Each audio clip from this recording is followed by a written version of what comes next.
ఖమ్మం ప్రభుత్వ జనరల్ ఆసుపత్రి ముందు CPI ML mass line Khammam division committee ఆధ్వర్యంలో ధర్నా జరిగింది. ఆసుపత్రిలో ఖాళీగా ఉన్న డాక్టర్, నర్సు పోస్టులు వెంటనే భర్తీ చేయాలని సిపిఐ ఎంఎల్ మాస్ లైన్ నాయకులు డిమాండ్ చేశారు. ల్యాబ్లో నూతన పరికరాలు ఏర్పాటు చేయాలని, అలాగే ఐసీయూలో పడకల సంఖ్య పెంచాలని కోరారు. ఆసుపత్రి సిబ్బంది రోగుల పట్ల దురుసుగా ప్రవర్తించకుండా చర్యలు తీసుకోవాల్సిందిగా విజ్ఞప్తి చేశారు.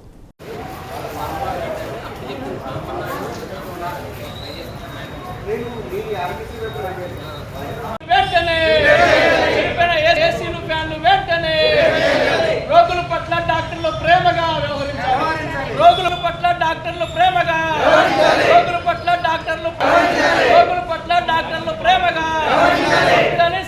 సిపిఐఎంఎల్ మాస్ లైన్ గవర్నమెంట్ హాస్పిటల్లో కనీస వసతులను గవర్నమెంట్ హాస్పిటల్లో కనీస వసతులను ఓటీ థియేటర్లను